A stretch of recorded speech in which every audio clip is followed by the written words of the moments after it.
Bentornati nell'ultimo episodio dedicato alla serie Marocco. Ci siamo svegliati a Marrakesh in questo riad stupendo che più che un riad è un dar. Ora dovrebbero averci preparato la colazione prima di cominciare il nostro giro.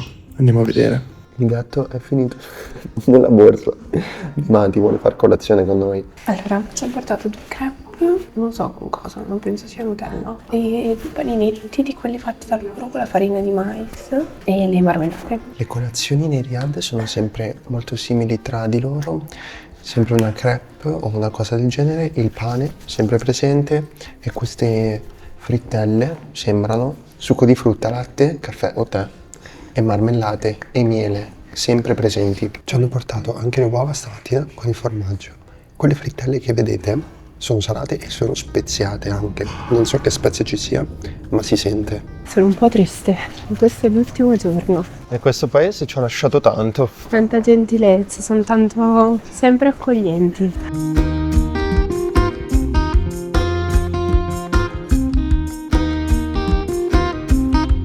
Ti mancano cammelli. Oh. Sempre la marocchina adesso, sì. La berbera. Qualcuno dice che sembra Fatima. Sì, facciamo couscous. Che bello, che bel colore. Si da portare. Metto sulle spalle così, fai due nodi, prendi le spalle e dopo fai un giro come 8. Ah, ok. Metto un po' di giro. Ok, bello. Così per le spalle si vede anche Esatto. il sole, per the rain. Bello. È successo che dovevamo fare il nostro percorso, ma siamo stati catturati da un local che in realtà ci ha portato dove siamo stati ieri, ai 2 souk, quello dei pintori e quello dei battitori. Ci ha portato dei suoi amici, però non abbiamo comprato niente perché non ci serviva niente. Eravamo lì, Eravamo lì, ci ha fatto un prezzaccio per un foulard di seta, però... Tito ha detto che il prezzo sarebbe stato 800, ma a me faceva 450. Io continuavo a dire no, ma perché non lo volevo, cioè non perché volessi abbassare il prezzo.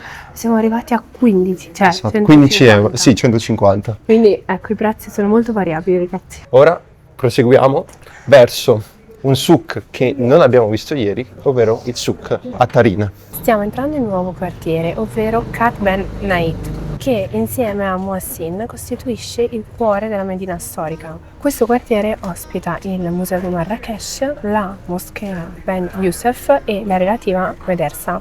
La moschea è stata completata nel 1132 ed è una delle più antiche di Marrakesh. Inoltre, se siete interessati di fotografia, c'è un museo che si chiama Maison de la Photographie e offre foto storiche della città di Marrakesh. Siamo arrivati a uno dei simboli di questa città. Per secoli la Ben Youssef fu la medersa più grande del paese. Infatti era capace di accogliere fino a 800 studenti provenienti da diverse regioni del Marocco. Qui si studiavano il Corano, la giurisprudenza islamica, ma anche letteratura, storia e scienze. La Ben Youssef medersa infatti è stata costruita nel XIV secolo, quando i Merinidi fondarono la prima scuola coranica in questa città. L'edificio che si visita oggi è però una ricostruzione che è del 1565. Questa è stata voluta dal sultano saadiano Abdallah al-Ghalib, il momento in cui Marrakesh tornava ad essere in primo piano dal punto di vista politico, sociale e culturale.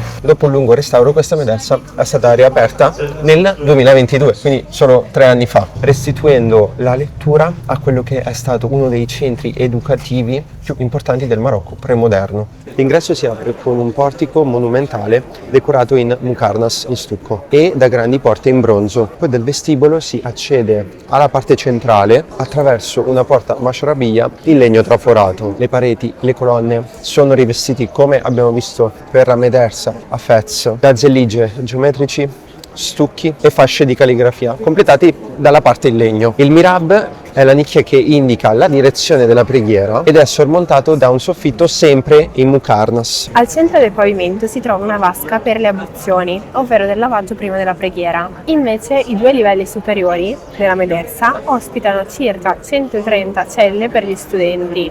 Queste sono disposte intorno al cortile in modo tale da garantire luce e ventilazione naturale. Questi spazi sono appositamente senza decorazioni, perché vogliono rappresentare la differenza, il contrasto tra la vita comune e diciamo il luogo del sapere, che è pienamente decorato, e il luogo privato. Sono accovacciato perché queste sale hanno le porte bassissime per inchinarsi. L'acqua svolge un ruolo centrale e non solo simbolico ma anche tecnico. La vasca della corte e le sale per le abluzioni sono alimentate dal solito sistema che vi abbiamo già spiegato, ovvero le Kettaras. Convoglia l'acqua dalle montagne dell'Alto Atlante. L'acqua scorre costantemente in canali stretti, mantenuta in movimento da un sistema di livelli e condotte. Proseguendo la nostra visita nei souk, andiamo verso il mercato dei fabbri, ovvero il souk Adadin. Infatti, come potete sentire, qua c'è un rumore ritmico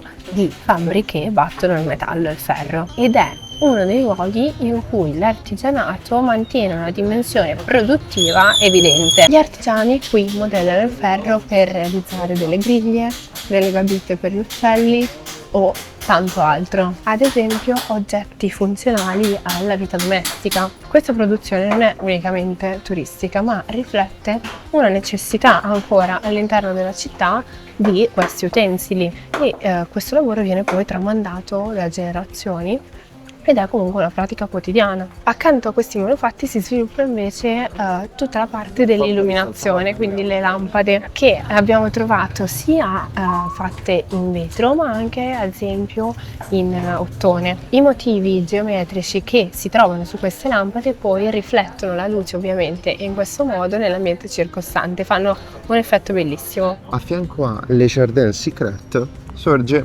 Dar el Bacha, che offre uno spaccato sulla vita e sul potere di Tamim El Glaoui. Voi direte chi è? È stato il pascià di Marrakech dal 1912 fino al 1956 ed è stato una delle figure più influenti durante il periodo del protettorato francese. È originario della Casbah Kelouet nell'Alto Atlante e lui costruì la propria fortuna creando rotte commerciali, rapporti politici e possedendo terre. E pensate che diventò una delle persone più ricche di tutto il Marocco. Infatti frequentò anche molto spesso le capitali europee e partecipò all'incoronazione di Elisabetta II. Ovviamente mantenne rapporti stretti con l'amministrazione francese durante il periodo del protettorato. Questa collaborazione, che gli garantì potere e ricchezza, ha segnato però anche la fine della sua dinastia politica. Infatti, con l'indipendenza del Marocco nel 1956, la famiglia El Glaoui ha perso ogni influenza e i beni furono confiscati dal nuovo stato. Dar el Bacha, come molte altre sue residenze, rimase a lungo chiuso e in stato di degrado, prima di essere restaurato e restituito alla città come spazio pubblico. Oggi, infatti, il palazzo è un museo dedicato alla fusione culturale del Marocco e rappresenta uno dei migliori esempi di architettura Riyadh nella Medina di Marrakech. Le stanze che circondano il cortile offrono delle mostre temporanee e esplorano la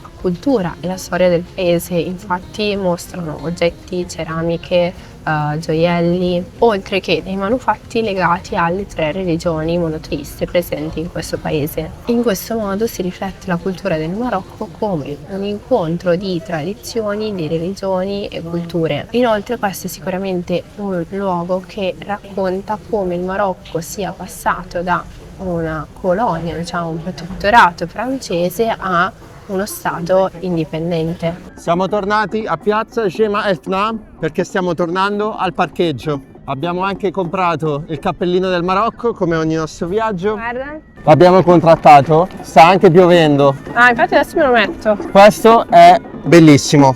Regime del Marocco, no China, ci hanno detto. Va bene, ci fidiamo. Noi ora riprendiamo la macchina e ci dirigiamo a far pranzo. Abbiamo fatto pranzo ad un Carrefour poco fuori Marrakech, anche perché stasera torneremo a Casablanca, dato che domattina abbiamo l'aereo di ritorno. Ma prima di lasciare questo splendido stato ci stiamo dirigendo verso l'ultima regione che c'è da scoprire, che scopriremo un pochettino e che non ci si aspetta di trovare qui, ovvero l'Alto Atlante. Il Grande Atlante è una regione di vette imponenti, valli isolate e villaggi Amazigh in terra rossa battuta. La montagna più alta di questa zona, conosciuta dagli Amazigh come i Draren Draren, si estende verso nord-est per quasi 1000 km.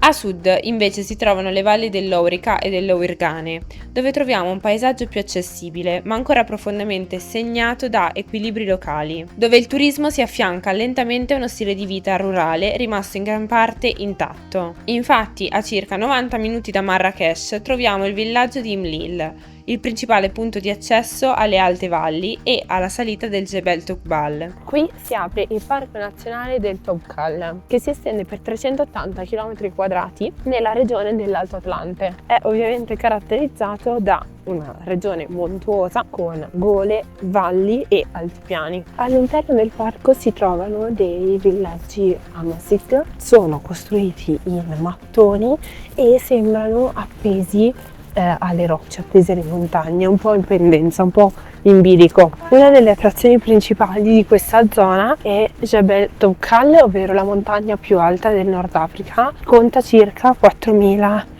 e passametri. Noi purtroppo per fortuna non scaleremo questa cima, ma siamo qui per la Kasbah du Toubkal. Questa è stata costruita alla fine del XIX secolo come residenza estiva di un capo locale, ma dopo l'indipendenza del Marocco la struttura fu abbandonata fino al 1990, quando una compagnia di viaggi britannica ne acquistò i resti e avviò un progetto di restauro. L'edificio è stato quindi ricostruito in collaborazione con la comunità locale utilizzando metodi e materiali tradizionali, in un periodo in cui il villaggio non disponeva ancora di elettricità. Siamo arrivati alla Kasbah e è veramente bello, immersa nelle montagne. C'è un piccolo trekking da fare di 20 minuti, non abbiamo trovato subito a fare questo trekking, ci abbiamo messo un po', abbiamo cambiato parcheggio anche. Ora prendiamo l'ultimo tè alla menta. Oggi la Kasbah viene gestita dagli abitanti della valle circostante ed è considerata un pioniere dell'ecoturismo e dei trekking dell'area. La struttura ha inoltre promosso la nascita dell'associazione del villaggio di Imlil,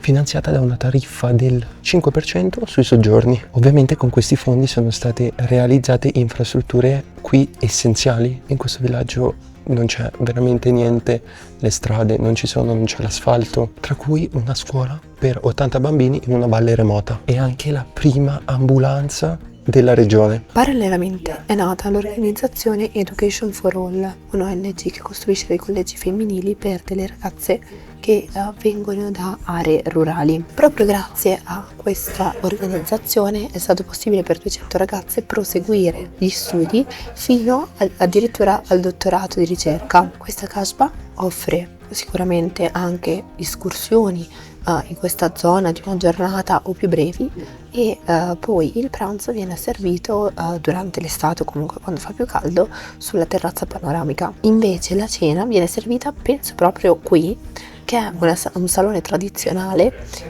con tutti appunto i tappeti Amazigh. Ragazzi, Il viaggio giunge al termine, ci ha portato da nord a sud, da est a ovest di questo paese, ci ha fatto scoprire soprattutto una cultura diversa, modi di fare diversi, persone bellissime. posti che sicuramente non ci aspettavamo di trovare in Marocco, probabilmente per nostra ignoranza, ma è stato molto bello scoprirlo qui così. Il Marocco ci saluta con un po' di pioggia, noi ci vediamo alla prossima avventura.